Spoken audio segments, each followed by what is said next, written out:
Hello प्यारे दोस्तों, स्वागत है आपका आपकी सभी प्यारे से यूट्यूब चैनल आरएस स्टडी 81 पे। मैं हूं दोस्तों रविंदर यादव और आपका बहुत बहुत स्वागत है आपके इस प्लेटफॉर्म पे। हेलो प्यारे दोस्तों, स्वागत है आपका आपकी सभी प्यारे से यूट्यूब चैनल आरएस स्टडी 81 पे।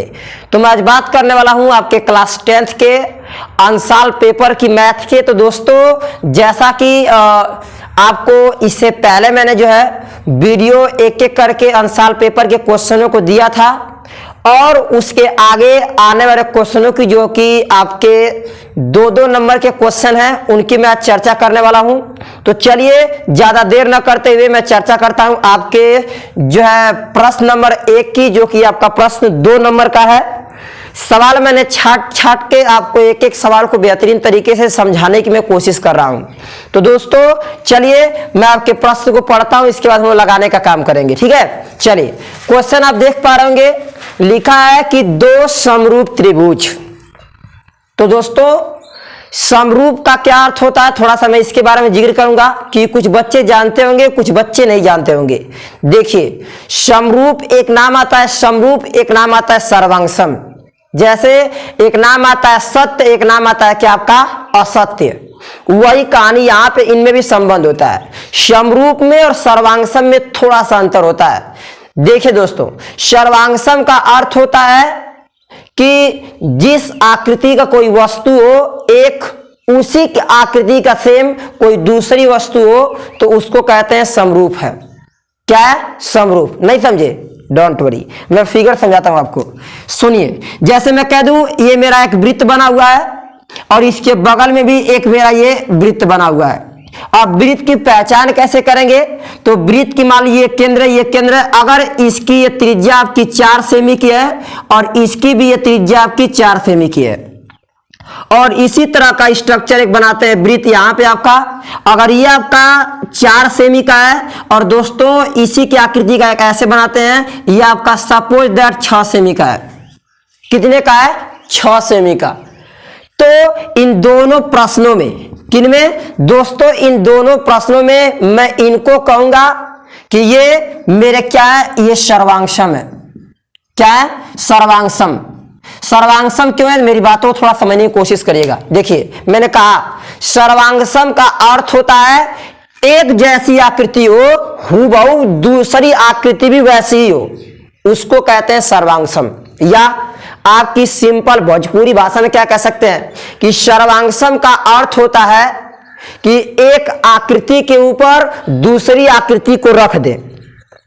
क्या कर दे? दूसरी आकृति को रख दे। तो रखने पर दोनों जो आकृतियां हैं वो नीचे की बनी आकृति को और ऊपर वाली आकृति पूरी तरह से अगर ढक देती है तो कह सकते हैं कि वो क्या होंगे? आपके सर्वांगसम होंगे।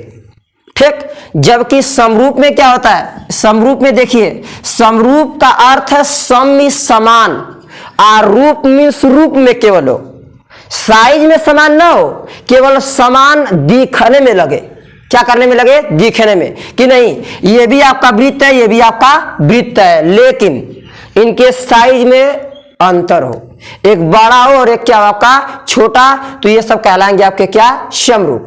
जैसे ये वृत्त का हो गया, इसी तरह मैं कह सकता हूं त्रिभुज का। सर एक मेरा ये त्रिभुज बना हुआ है और दूसरा मेरा ये त्रिभुज बना हुआ है।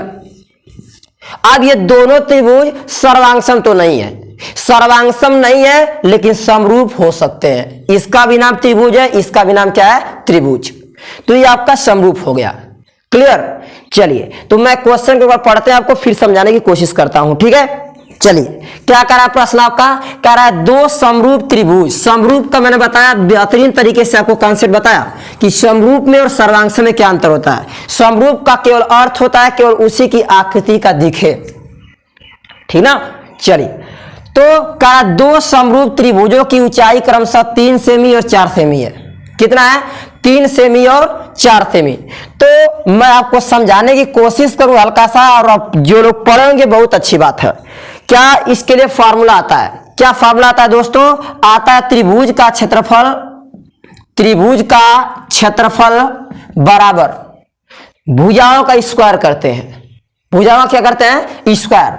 तो त्रिभुज का क्षेत्रफल मान लीजिए सपोज दैट त्रिभुज का क्षेत्रफल और बटा में एक और लेते हैं आपका त्रिभुज का क्षेत्रफल, ठीक। और नाम रहेगा, मान लीजिए एक त्रिभुज बनाते हैं, सपोज दैट ये आपका ए है, ये आपका बी है, ये आपका क्या है सी। इधर बगल में कर लेते हैं आपका ये पी है, ये आपका क्यू है, ये आपका क्या है आर।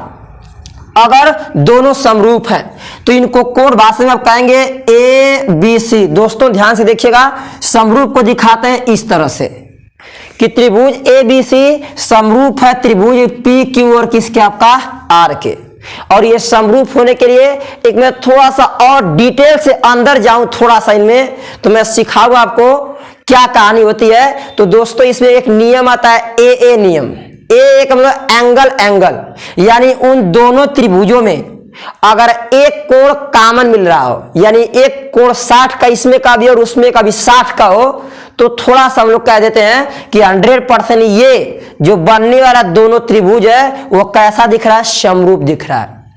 कैसा दिख रहा है, समरूप दिख रहा है, ठीक है। तो इनकी संगत भुजाओं का अनुपात लगा लेते हैं। जो लोग मेरी बातों को जो पढ़े होंगे वो मेरी बातों को समझ पा रहे होंगे मैं क्या कहना चाहता हूं। जो लोग इसके बारे में नाम सुने ही तक नहीं होंगे तो थोड़ा सा दिक्कत हो सकती है उन लोगों के लिए। कहीं ना कहीं लग रहा होगा कि सर बता क्या रहे हैं, समझ नहीं आ रहा है, ठीक ना। चलिए तो क्या लिखेंगे आप, यहां लिखेंगे त्रिभुज आपका ए बी सी अपान त्रिभुज आपका पी क्यू और आर का क्षेत्रफल। तो ये त्रिभुज तो इस तरह का है, आपकी इच्छा तो बहुत तरह के बना सकते हैं। जैसे ये भी बना सकते हैं, ये आपका समकोण त्रिभुज, यहां दे दिया हम लोग सी, यहां भी आपका ऐसे करके, इसका नाम दे दिए ऐसे करके, ये आपका क्या दे दिए सिंपल आपका आर, ठीक। तो जब ये दोनों त्रिभुज समरूप होते हैं तो उनमें भुजाओं का अनुपात ले जाता है। क्या लिखते हैं, तो दोस्तों लेते हैं आपका ए बी और बटा में ये आपका पी क्यू बराबर लिखेंगे आप ए सी और बटा में पी आर बराबर लिया जाता है आपका बी सी अपान में क्यू आर के। ये अनुपात लगाते हैं यदि दोनों त्रिभुज समरूप हो।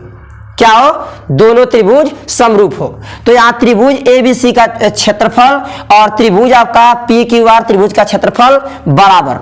अगर मान लीजिए आपसे कह रहा है कि दो त्रिभुज समरूप, ऊंचाइयां क्रमशः 3 सेमी और 4 सेमी है, यानी इसकी ऊंचाई मान लीजिए 3 सेमी है और ये थोड़ा सा स्ट्रक्चर बड़ा कर दे और मान लेंगे कि इसकी ऊंचाई दोस्तों क्या है आपकी 4 सेमी, तो पी क्यू और क्या जाएगा आपका आर। तो त्रिभुज ए बी सी के क्षेत्रफल में क्या होगा आपका, ये ए सी है, यानी ये अनुपात लेंगे ए सी और बटा में इस त्रिभुज का क्या लिया जाएगा आपका पी और आर। तो क्या होगा, तो दोस्तों ए सी का मान लेंगे आप 3 और बटा में पी आर का मान लिया कितना आपका 4 और इन सब पे स्क्वायर लगा देते हैं। क्या लगाते हैं, स्क्वायर। तो आपका आंसर है 3 3 के 9 और बटा में 4 चौको 16 हो जाएगा आपका उत्तर 9 बटा में 16, ये आपका आंसर। तो ये क्या आ गया, ये आ गया आपका दोस्तों उनके क्षेत्रफलों का अनुपात। कितना आया, 9 और बटा में आपका 16।